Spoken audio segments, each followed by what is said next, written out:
তো সকলোৰে বাবে ভাল খবৰ কিয়নো ডিব্ৰুগড় ইউনিভাৰ্চিটিৰ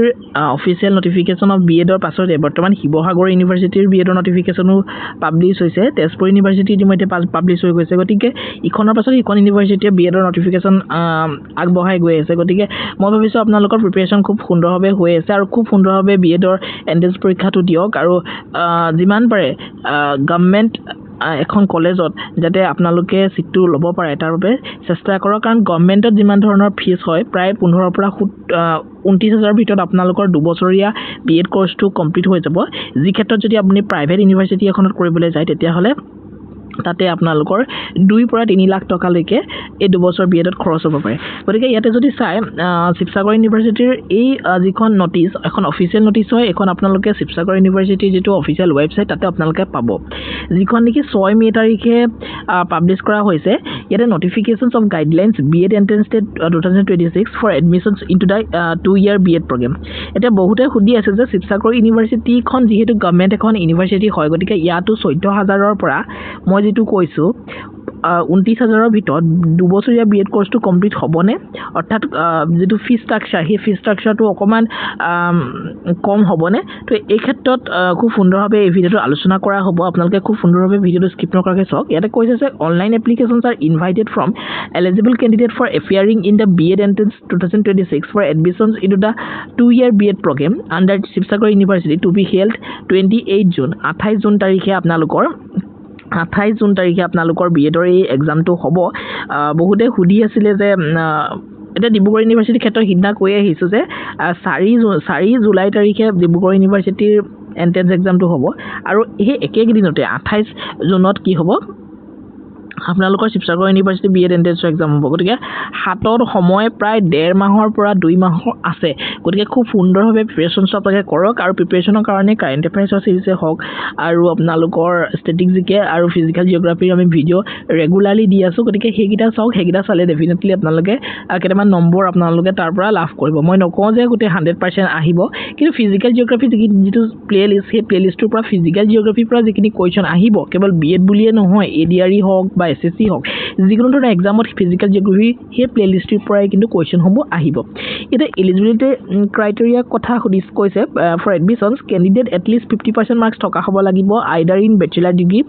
অৰ মাষ্টাৰ ডিগ্ৰী ইন সায়েন্স বা social science humanities bachelor degree in engineering সকলো ইয়াতে আবেদন কৰিব পাৰিব কিন্তু তেওঁলোকৰ স্পেশালাইজেশন থাকিব লাগিব সায়েন্স আৰু mathematics with 55% marks or any other qualifications equivalent they are eligible for admissions to the program. A relaxation of 5% in the academic qualification shall be applicable for the candidates belonging to ST, ST আৰু PWD তাৰমানে আপোনালোকে BA কৰিছে BSc কৰিছে বা BCom কৰিছে তো সকলো যদি কৰিছে তেতিয়াহলে আপোনাক 50% মাৰ্কস থকা হ'ব লাগিব আৰু যদি মাষ্টাৰ ডিগ্ৰী কৰিছে 55% মাৰ্কস থকা হ'ব লাগিব ইয়াৰ লগতে 5% এটা ৰিলেক্সেশন থাকিব ফৰ দ্যাট ক্যান্ডিডেট যিবিলাকে এসসি এসটি পিডব্লিউডি এটা ৰিলেক্সেশন লাভ কৰিব ক্যাটেগৰীৰ পৰা বিলং কৰে তো ইয়াতে যদি ইয়াতে কৈছে সক candidate must clear BEd common entrance test conducted by Sivasagar university for the session admission লবৰ কাৰণে কিন্তু আপোনালোকে বিএড যেটো কমন এন্ট্ৰেন্স টেষ্ট শিৱসাগৰ ইউনিভাৰ্চিটিয়ে কন্ডাক্ট কৰিব তো হেতু কিন্তু আপোনালোকে কোৱালিফাই কৰিব লাগিব আৰু শিৱসাগৰ ইউনিভাৰ্চিটি বহুত বেছি পোষ্ট নাই 50টা পোষ্ট আছে গতিকে বহুত বেছি তাপ এটা পৰীক্ষা নহয় এন্ট্ৰেন্স এক্সাম নহয় কিন্তু তাতে কম্পিটিশনটো বহুত বেছি হৈ যায় কাৰণ 50টা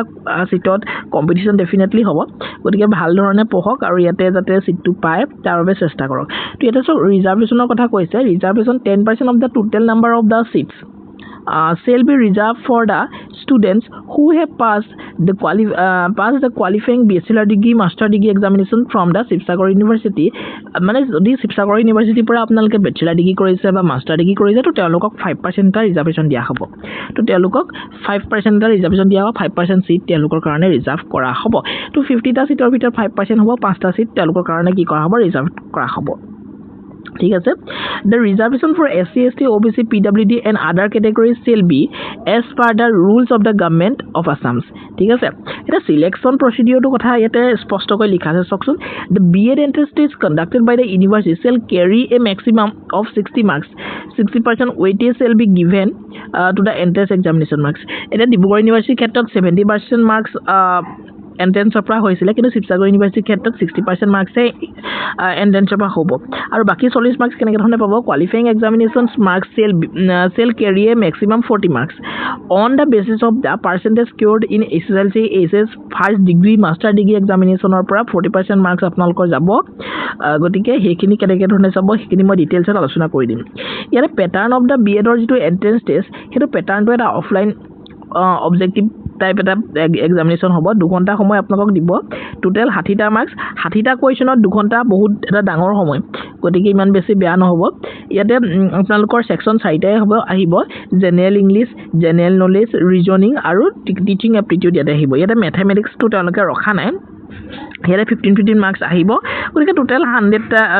60টা কুৱেশ্যন আহিব গতিকে বহুত বেছি মই শিৱসাগৰ ইউনিভাৰ্চিটি এন্ট্ৰেন্সটো টাফ বুলি মই নকওঁ অকমান জেনেৰেলি যদি আপোনালোকে প্ৰিপাৰেচন কৰি আহিছে তেতিয়াহ'লে ডেফিনেটলি ইয়াতে কোৱালিফাইং মাৰ্কছটো আপোনালোকে পাব পাৰিব কিন্তু কোৱালিফাইং মাৰ্কছটো পোৱাটোৱে কথা নহয় আপোনালোকে ভাল মাৰ্কছ এটা ল'ব লাগিব যাতে আপোনালোকক খুব সুন্দৰভাৱে সিটটো কনফাৰ্ম হয় ঠিক আছে তো ইয়াতে যদি চাই নাম্বাৰ অফ কুৱেশ্যন 60টা থাকিব ইংলিছতে থাকিব কুৱেশ্যন পেপাৰ কোনো ধৰণৰ অসমীয়া মিডিয়ামত নাথাকিব আৰু marking scheme correct answer shall carry 1 marks each while wrong answer যদি হয় আপোনালোকে নেগেটিভ মাৰ্কিং লাভ কৰিব 0.25 ঠিক আছে ডিডাক্ট হ'ব আৰু সিলেবাসটো দিয়া আছে ইয়াত এটা প্ৰপাৰ সিলেবাস দিয়া আছে গতিকে এই সিলেবাসটো দিয়াৰ লগে লগে আৰু আপোনালোকৰ পঢ়াটো আৰু সহজ হৈ গৈ আছে গতিকে 1.5 মাহত খুব সুন্দৰভাৱে আপোনালোকে পঢ়িব পাৰিব ইয়াতে জেনেৰেল ইংলিছৰ ক্ষেত্ৰত language proficiency indicating specific areas like comprehension rearranging sentence selecting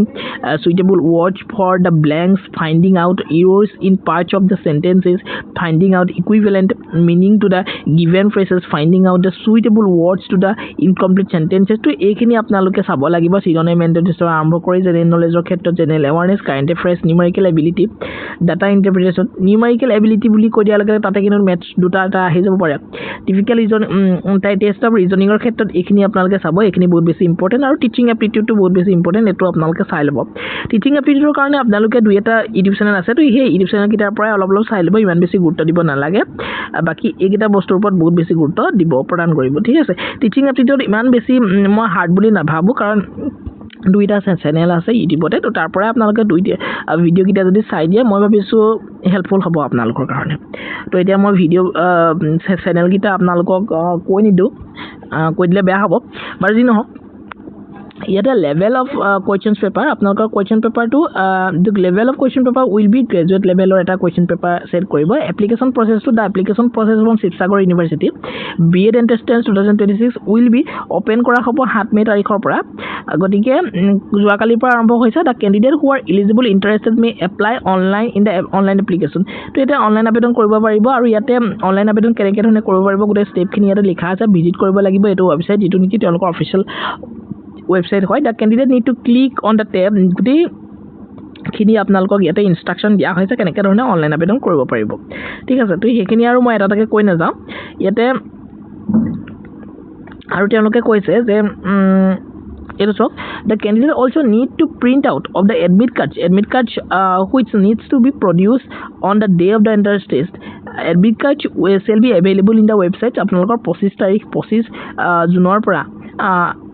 admit card সমূহ আপোনালোকক দিয়া হ'ব ঠিক আছে there shall be no alternative procedure for applications for applying গৰিকে এটো অনলাইন মোডতে এপ্লাই কৰিব লাগিব আৰু 1050 টকা আপোনালোকে পে কৰিব লাগিব হেতু তেওঁলোকে ইউনিভাৰ্চিটিয়ে লবই পৰীক্ষাটো কন্ডাক্ট কৰাৰ বাবে তো ইয়াতে আপোনালোকৰ ফি ষ্ট্ৰাকচাৰটো কথা বহুতে সুধি আহিছিলে যদি আপোনালোকে B.Ed আৰ্টছ মেথড সাবজেক্টত কৰিব বিচাৰিছে বা সায়েন্স মেথড সাবজেক্টত কৰিব বিচাৰিছে তো আপোনালোকৰ যিখিনি ফি ষ্ট্ৰাকচাৰ সেই ফি ষ্ট্ৰাকচাৰটো বেলেগ হ'ব আৰ্টছৰ ক্ষেত্ৰত অকমান ফি ষ্ট্ৰাকচাৰটো কমিব কাৰণ সায়েন্সত অকমান প্ৰেক্টিকেলৰ কথাও থাকে তো আৰ্টছত 31000 ফাৰ্ষ্ট সেমিষ্টাৰ পে কৰিব লাগিব কিন্তু সায়েন্সৰ ক্ষেত্ৰত 35500 পে কৰিব লাগিব আৰ্টছৰ সেকেন্ড সেমিষ্টাৰ ক্ষেত্ৰত 26000 পে কৰিব লাগিব সায়েন্সৰ ক্ষেত্ৰত 30500 পে কৰিব লাগিব থাৰ্ড সেমিষ্টাৰ ক্ষেত্ৰত আপোনালোকে আৰ্টছত 29000 আৰু সায়েন্সত 33500 টকা ফৰ্থ সেমিষ্টাৰত আপোনালোকে 26000 আৰু ফিফথ সেমিষ্টাৰত আপোনালোকে 30500 টকা পেমেন্ট কৰিব লাগিব সায়েন্সৰ ক্ষেত্ৰত গতিকে প্ৰায় আপোনালোকে বাজেটটো আপোনালোকে 1,30,000 ভিতৰত বা 40,000 ভিতৰত আপোনালোকে ধৰিব পাৰে তো আপোনালোকে গোটেই কোৰ্সটো কমপ্লিট কৰিব পাৰিব বুজি পাইছে তো ইয়াতে যদি নেক্সট যাও ওপেনিং অফ দা আপোনালোকে কৈছে 7 তাৰিখৰ পৰা আবেদন ষ্টাৰ্ট হ'ব আৰু 19 জুনলৈকে আপোনালোকৰ আবেদন চলি থাকিব এন্ট্ৰেন্স টেষ্টটো আপোনালোকৰ জুন তাৰিখে হ'ব গতিকে 19 তাৰিখে শেষ হ'ব আৰু 28 তাৰিখে আপোনালোকৰ এক্সামেই হ'ব গতিকে বৰ বেছি ৰৈ নাথাকিব আৰু ডিক্লেৰেশ্যন অফ ৰিজাল্ট আপোনালোকৰ 12 জুলাই তাৰিখে প্ৰদান কৰিব আৰু এডমিশ্যনছটো আপোনালোকৰ অফলাইন মোডত হ'ব 20 তাৰিখে গতিকে ভেনুটো হ'ব শিৱসাগৰ ইউনিভাৰ্চিটিতে আপোনালোকৰ এক্সামটো হ'ব গতিকে যদি আপোনালোকে আমাৰ লোৱাৰ আছাম নগাঁও বা এনেকুৱা ধৰণৰ বৰপেটা বঙাইগাঁৱৰ পৰা যদি আবেদন কৰিম বুলি ভাবিছে তো তেতিয়াহ'লে আপোনালোকে জানি থ'ব যে শিৱসাগৰ ইউনিভাৰ্চিটিত গৈ পিনি এন্ট্ৰেন্স পৰীক্ষাটো দিব লাগিব ঠিক আছে গতিকে যেহেতু এয়াই আছিলে শিৱসাগৰ ইউনিভাৰ্চিটিৰ পৰা গতিকে লাহে লাহে আমাৰ অসমতো যথেষ্টখিনি বিএডৰ কাৰণে ইউনিভাৰ্চিটি বৃদ্ধি পাইছে তো আগন্তুক সময়ত আমাৰ চৰকাৰে চেষ্টা কৰি আছে তো ডেফিনেটলি আৰু বিএড ইউনিভাৰ্চিটি বা কলেজেছ তেওঁলোকে স্থাপিত কৰিব আৰু ইমানখিনিয়ে আছিলে গুৱাহাটী ইউনিভাৰ্চিটিও আহিব লাহেকৈ মই গুৱাহাটী ইউনিভাৰ্চিটিৰ বিষয়ে গোটেইখিনি কথা ক'ম যিহেতু আমাৰ লোৱাৰ আছামৰ যিসকল কেণ্ডিডেট তেওঁলোকে গুৱাহাটী ইউনিভাৰ্চিটিৰ কাৰণে ৰখি থাকে আৰু গুৱাহাটী ইউনিভাৰ্চিটিত বহুত বেছি প্ৰাইভেট কলেজ আছে গতিকে চিন্তা কৰিবলগীয়া নাই কিন্তু আমাৰ মেইন থিমটো হ'ব আমি প্ৰাইভেট ইউনিভাৰ্চিটিত নকৰোঁ প্ৰাইভেট কলেজত নকৰোঁ আমি গভৰ্ণমেণ্ট কলেজত কৰিম হয়নে আৰু খুব কম পইচাত আমি যাতে গোটেই কোৰ্চটো কৰিব পাৰোঁ ঠিক আছে তো ভিডিঅ'টো ইমানেই আছিলে সৰু এটা ইনফৰ্মেটিভ ভিডিঅ' আছিলে মই ভাবিছোঁ ভিডিঅ'টো আপোনাৰ কাৰণে হেল্পফুল হ'ব আৰু হেল্পফুল হ'ব বুলি যদি ভাবিছে ডেফিনেটলি চেনেলটো ছাবস্ক্ৰাইব কৰি বেল আইকনটো অল প্ৰেছ কৰিব যাতে আহিবলগীয়া ভিডিঅ'সমূহৰ সৈতে আপোনালোক নটিফাই হৈ থাকিব পাৰে তো thank you so' much see you in the next video'